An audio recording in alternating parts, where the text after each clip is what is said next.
Amém? Assim nos diz a palavra de Deus em Mateus capítulo 12, versículo 38 em diante. Então, alguns dos escribas e dos fariseus responderam dizendo: Mestre, quiséramos ver da tua parte algum sinal. Mas ele lhes respondeu e disse: Uma geração má e adúltera pede um sinal, porém não lhe será dado sinal, senão o sinal do profeta Jonas. Pois como Jonas esteve 3 dias e 3 noites no ventre da baleia, assim estará o Filho do Homem 3 dias e 3 noites no coração da terra. Os ninivitas ressurgirão no juízo com esta geração e a condenarão, porque se arrependeram com a pregação de Jonas. E eis que está aqui o que é maior do que Jonas. A rainha do sul se levantará no juízo com esta geração e a condenará, porque veio dos confins da terra para ouvir a sabedoria de Salomão. E eis que está aqui quem é maior do que Salomão. Louvado seja o nome do Senhor Jesus. Senhor Deus, nós te louvamos e bendizemos, porque o Senhor é Deus grande, ó Deus. Te louvamos porque o Senhor está no nosso meio. E suplicamos a Ti, Senhor, continua a falar ao nosso coração, a nos visitar, Senhor, a nos exortar. Oramos a Ti no nome do Senhor Jesus. Amém, Senhor. Amém. Os irmãos podem se sentar.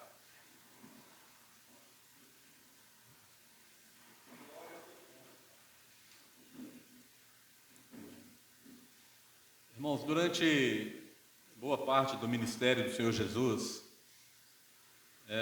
com seus discípulos, o Senhor Jesus já havia predito que Ele seria entregue, aos homens, morto, mas que ressuscitaria após 3 dias. Diversas vezes o Senhor Jesus já havia falado isso com os seus discípulos. Porém, parece que os discípulos não entenderam a profundidade do que Jesus estava falando. Eles estavam acostumados, já haviam visto Jesus ressuscitar pessoas, a curar enfermos, libertar os oprimidos, expulsar demônios. Os discípulos estavam sempre presentes. Mas quando Jesus falava da sua própria ressurreição, talvez os discípulos não tinham a compreensão de como poderia se dar isso. Que a pessoa que estava viva orasse ao Pai e fosse usado para uma ressurreição, ok, eles entendiam, eles tinham visto isso.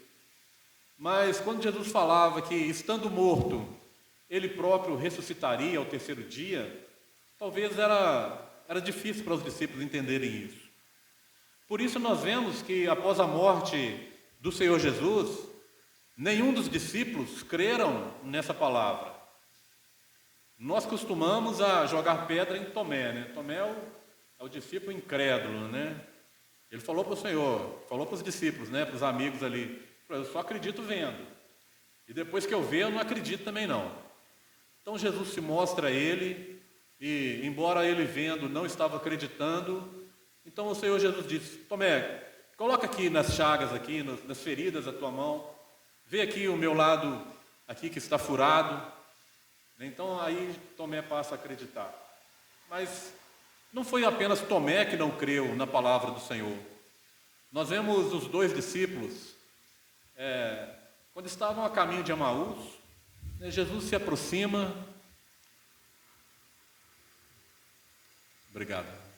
Jesus se aproxima e começa a falar com eles e começa a lembrá-los das suas próprias palavras, de que ele dizia que ressuscitaria. E os discípulos ali falam: não, é bem verdade que ele falou que ressuscitaria. E algumas mulheres dizem aí que já viram ele ressuscitado, vivo, mas nós estamos indo para Emaús, nós estamos fugindo de Jerusalém. Os outros discípulos né, Pedro, João e os demais, voltaram para a sua vida antiga. Jesus havia os tirado da pescaria de peixes e os torná-los pescadores de homens, mas após a morte do Senhor Jesus, eles disseram: eu vou voltar para a minha vida antiga, eu vou pescar. E entraram todos no barco e foram pescar, porque não creram e não esperaram as palavras do Senhor Jesus se cumprir de que ressuscitaria. E o texto que nós lemos, nós vemos aqui os religiosos da época, os escribas, eram aqueles que cuidavam da lei, que guardavam a lei, que conheciam toda a Escritura, né, conhecia toda a profecia de que o Messias viria, de que o Messias seria entregue, mas que ressuscitaria. Os escribas conheciam isso, eles eram os doutores da lei. Os fariseus, que eram os religiosos, né, a casta da qual eram os sacerdotes, né, mas também não criam na palavra de Jesus. Eles não criam que Jesus era o Filho de Deus. E então eles pedem um sinal. Embora todo o ministério terreno do Senhor Jesus foi marcado por grandes milagres, por curas e por ressurreições, e por palavras de sabedoria, mas os religiosos da época não criam que Jesus fosse o Messias, o enviado de Deus, e pedem um sinal. Nos nossos dias, nós vemos hoje muitos crentes correndo atrás de sinais, buscando um sinal da parte de Deus. Eu vou em tal lugar porque lá tem o homem da revelação, ele vai revelar o meu CPF. Eu vou em tal lugar porque ali tem um homem da oração e que cura doentes. Os crentes correndo atrás de sinais, quando o sinal que nós precisamos é a palavra de Deus. Nós temos que estar firmados no que diz a palavra de Deus, e não nos sinais que nós podemos ver por aí. Eu não estou dizendo aqui que Deus não tem poder para fazer sinais e maravilhas nos nossos dias, e Ele faz. Nós somos testemunhas de curas maravilhosas que Deus realizou no nosso meio. Deus faz sinais, milagres e maravilhas, mas nós não podemos correr atrás de sinais. Aliás, a palavra de Jesus diz que os sinais seguiriam os que crerem, e não os que crerem que seguiriam os sinais. E hoje nós estamos, ou os religiosos da época, nós estamos querendo ver um sinal maravilhoso para que nós possamos crer que Jesus é o Filho de Deus e que Ele está vivo. Nós precisamos crer na palavra do Senhor, porque Ele próprio disse que a sua palavra não voltaria vazia. E a palavra de Deus diz que Ele é fiel e justo para cumprir o que prometeu. O Senhor Jesus havia profetizado que ressuscitaria ao terceiro dia. Os incrédulos buscam sinais. E hoje muitos cristãos incrédulos buscando sinais. Eu só creio se eu ver um sinal. Mas isso é um erro, porque em Mateus 24, no versículo 24, Jesus vai nos alertar a respeito disso. E diz que nos últimos dias haveriam falsos cristos e falsos profetas, e realizariam sinais e maravilhas, que, se fosse possível, enganariam até os escolhidos. Então hoje, quando nós vemos sinais e maravilhas, pode ser da parte de Deus. Deus é poderoso para fazer. Mas também pode ser da parte do nosso adversário, do adversário das nossas almas, para nos levar ao engano. Nós precisamos ter discernimento do Espírito. Que Espírito está realizando qual sinal? Os incrédulos estão pedindo um sinal. E o Senhor Jesus, Ele não deu sinal algum. Aliás, o Senhor Jesus disse que o único sinal que eles teriam era o sinal do profeta Jonas. Eles conheciam o que aconteceu com o profeta Jonas. Jonas esteve no ventre da baleia por 3 dias e 3 noites, até que se arrependesse e orasse a Deus. E após esse período, Jonas saiu de dentro do ventre da baleia. e foi pregar na cidade de Nínive, uma cidade perversa, uma população má, mas aquele povo se arrependeu dos seus atos e se converteram a Deus e suplicaram a Deus por misericórdia e por perdão, e Deus os perdoou. E o único sinal que aquela geração, que Jesus também chama de má e perversa, assim como era o povo de Nínive, o único sinal que aquela geração teria era o sinal do profeta Jonas. Jesus estava falando da sua morte e ressurreição. No versículo 40, Jesus vai dizer: pois como Jonas esteve 3 dias e 3 noites no ventre da baleia, assim estará o Filho do Homem 3 dias e 3 noites no coração da terra. O único sinal que essa geração má e perversa pode ter da parte do Senhor Jesus é que o Senhor Jesus morreu pelo pecado dela e que o Senhor Jesus ressuscitaria ao 3º dia. E hoje nós estamos vivendo esse sinal. Hoje nós não podemos ser mais incrédulos, porque nós vemos Jesus ressuscitado. Primeiramente, o Senhor Jesus se revelou a algumas mulheres, depois aos seus discípulos, ressuscitado. E em seguida a palavra nos fala que ele foi visto por cerca de 500 pessoas. Mas a nós, nos últimos dias, nós não vimos o Senhor Jesus ressuscitado, mas a nós foi revelado e nós vivemos a experiência com Jesus vivo. Louvado seja o nome do Senhor Jesus. Hoje nós temos uma mensagem a anunciar a uma geração má e perversa entre a qual nós vivemos. Jesus está vivo e voltará. E aqueles que não creem na mensagem que a igreja está levando nos últimos dias, eles serão condenados nos últimos dias, ou no último dia, no dia em que nós estivermos diante do juiz, no juízo final. Jesus vem advertir aqueles religiosos incrédulos que no último dia o povo de Nínive, que também era má e perversa, aquela geração que era da mesma forma que eles, os condenaria, porque havia uma diferença entre eles. O povo de Nínive se arrependeu e os religiosos não se arrependem e buscam um sinal da parte de Deus. Incrédulos querendo ver um sinal. É importante nós lembrarmos que sinal, maravilha, curas maravilhosas, ressurreição, ainda hoje Deus está agindo no nosso meio. Numa congregação que eu estava anteriormente, o pai de uma das irmãs ali chegou a falecer, ficou um período ali sem batimento cardíaco, sem sinal vital visível nenhum, e ela orou ao Senhor e ele voltou à vida, e ele esteve na igreja juntamente conosco.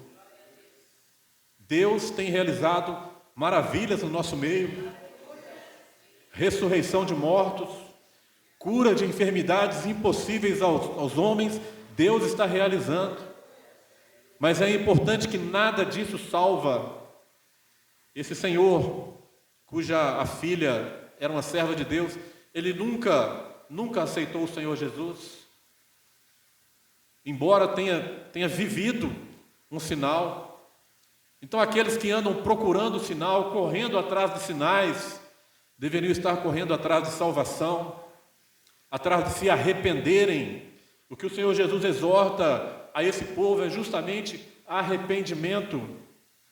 Jesus não está os condenando por serem uma geração má e perversa. Jesus os está condenando por não terem arrependimento. Porque da mesma forma, o povo de Nínive era um povo mau e perverso, mas eles se arrependeram e foram salvos da ira de Deus. Sinal e maravilha não salva ninguém. Vemos o exemplo dos 10 leprosos. Jesus curou os 10. Quantos reconheceram o Senhor como Salvador, como Senhor? Apenas um. 9 foram embora e não tiveram um encontro real e verdadeiro com o Senhor Jesus, embora tenham sido curados de uma doença incurável na época pelo Senhor. Nós não precisamos de sinal para nós crermos que Jesus é o Filho de Deus e que Ele ressuscitou e que está vivo no nosso meio. Nós precisamos apenas fé para crer que Ele está no nosso meio e Ele está falando conosco, Ele está visitando o nosso coração a cada momento, está nos levando ao arrependimento e está de braços abertos a nos receber quando nós nos arrependemos. É nisso que nós precisamos crer. O que nós precisamos buscar não é milagres, curas, ressurreição. O que nós precisamos buscar é um lugar de arrependimento, é uma conversão na nossa vida, é uma mudança de atitude, mudança de pensamento. Isso é que nós precisamos mudar, é isso que nos leva à salvação, é isso que nos leva a Cristo. É uma transformação de vida, uma vida regenerada pelo poder do sangue do Senhor Jesus. Vestes espirituais lavadas no sangue do Cordeiro, vestes alvas, é isso que nós precisamos procurar e correr atrás. Não de sinais e maravilhas, porque se for da vontade de Deus fazer sinal no nosso meio, fazer uma maravilha na nossa vida, Deus fará. E se não for da vontade de Deus, Ele não fará.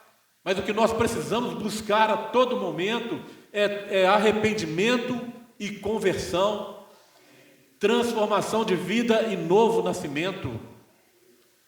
O que Jesus queria ensinar àqueles escribas e fariseus é que, embora sendo maus e perversos, eles poderiam chegar ao arrependimento.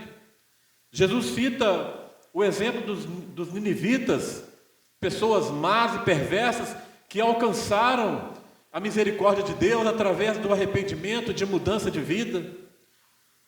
Jesus cita também a rainha de um povo gentio, de um povo idólatra, que ao saber da sabedoria de Salomão, a sabedoria vinda de Deus, do conhecimento de Deus, ela faz uma viagem de vários quilômetros, de vários meses, pelo deserto, numa situação complicada, uma viagem difícil, simplesmente para conhecer a sabedoria de Deus através da vida de Salomão.